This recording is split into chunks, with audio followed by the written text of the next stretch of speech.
Celeste was the only person there for that graduation. They were seen together on December 30th and December 31st in downtown Los Angeles. The medical examiner has not yet ruled on the cause or the anatomy. Could Celeste Riva's own family have accidentally played a part in hiding what really happened to her? That's the chilling question investigators and the public are pushing right now. New info is coming out, and it's painting a way darker picture than anyone expected. For months, everything sounded simple. A young woman disappears, she's later found, and somehow a well-known name gets pulled into the storm.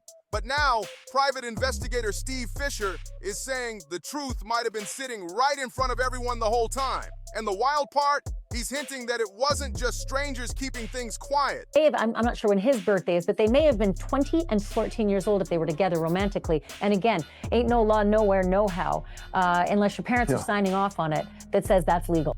It might have been the same people who said they cared about her the most. Brand new evidence suggests Celeste's family may have known where she was, who she was spending time with, and even how long she was still alive after they reported her missing. Photos, videos, and public documents show a timeline that does not match the one her relatives gave to the police. And behind all those mixed up stories sits one huge question.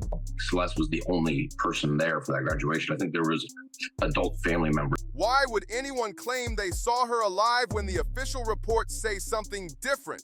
As investigators try to rebuild the last year of Celeste's life, the silence around her situation feels heavier than ever. For a long time, everybody accepted one story, that Celeste's family hadn't seen her since she left home in April 2024.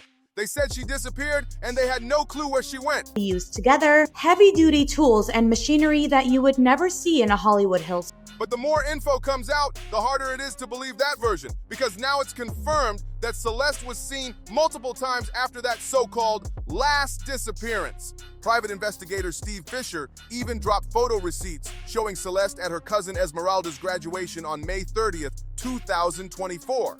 Then months later, in September 2024, another video popped up, this time showing Celeste outside her place in Lake Elsinore arguing with neighbors. The neighbor said, "Hey bro, I'm not Mexican." You saw the door and you tripping. Oh my God. Not you tripping. Close the door and you just tripping. Oh, you tripping. She was right there, alive, talking, moving, everything. And here's the wild part. At that exact moment, her family was still telling everyone she was missing. So what does that really mean? It means someone in that household made a choice. Instead of calling the police to say she was safe, they kept their lips sealed. And when you really sit with it, that kind of silence isn't just strange, it's heartbreaking. If the people closest to Celeste knew where she was and still chose not to speak up, then this wasn't just some secret.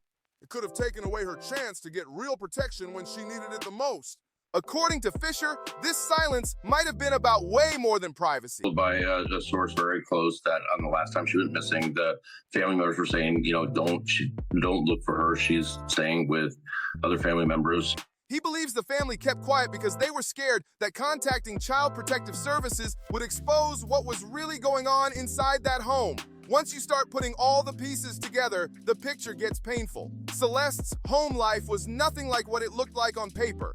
From the outside, everyone saw a family acting like they were desperate for answers, putting up flyers, talking to the news, saying they just wanted her back home. Of her alleged relationships with D4VD, better known as David Burke. Of course not. Why would it? Right? Because she's underage. But behind that public image, several professionals involved in the case said something totally different, something way heavier. There are reports suggesting that Celeste was dealing with ongoing emotional pressure at home, the kind that can make a person feel boxed in and stressed out. People who knew her, including an old boyfriend from middle school, said she used to joke about running away all the time. Did you feel, or did you hear from Celeste that there were problems at home? She said how her mom didn't treat her well or whatever, and she didn't like where she was at. Did she talk at all about her relationship with her parents? Kind of. She just said they were mean or whatever. She didn't like them.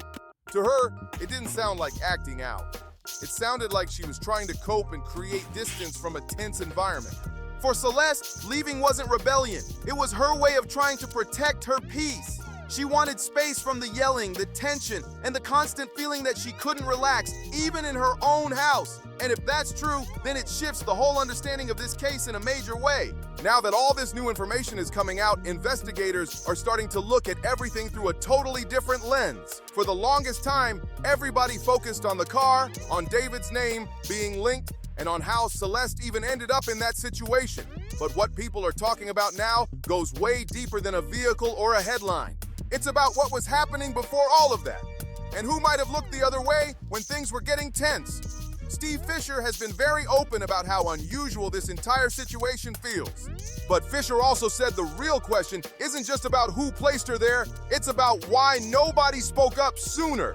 That's the part that keeps raising eyebrows, because silence like that doesn't happen for no reason. Fisher even hinted that the entire investigation could shift again once the coroner's final report drops. If the findings show that Celeste's passing wasn't caused by violence, but instead happened because of neglect, substances, or an accident, investigators will be forced to ask a totally different question. Not who hit her, but who failed her. And if the truth is that her situation could have been prevented, and people around her knew more than they admitted, then this is no longer just about keeping secrets. It becomes a matter of real accountability. And the big question is whether anyone in her circle will ever have to face that accountability. Let's be honest, everything changed the moment that car was discovered. As everyone already knows, Celeste was found inside a Tesla registered to David. That's not gossip, that's confirmed.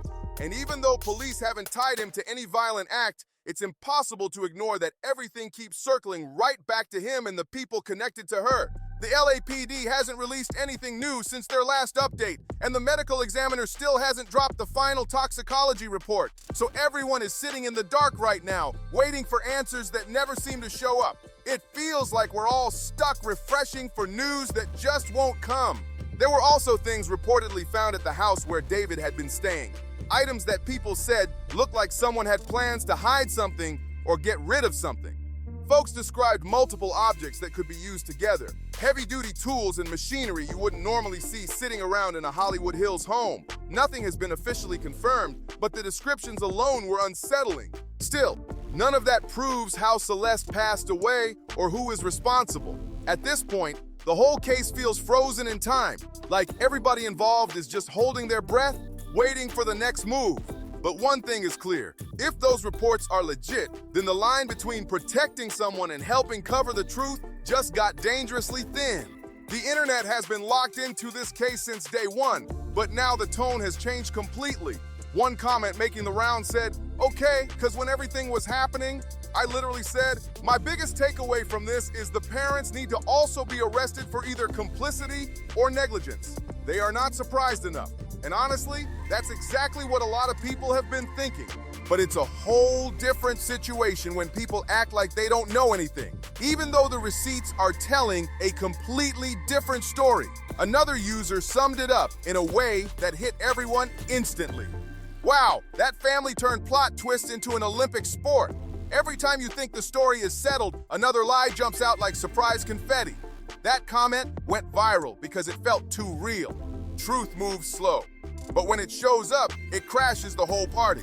It sounds harsh, but honestly, that comment captures how drained people are. Not just from the case itself, but from all the mixed stories surrounding it.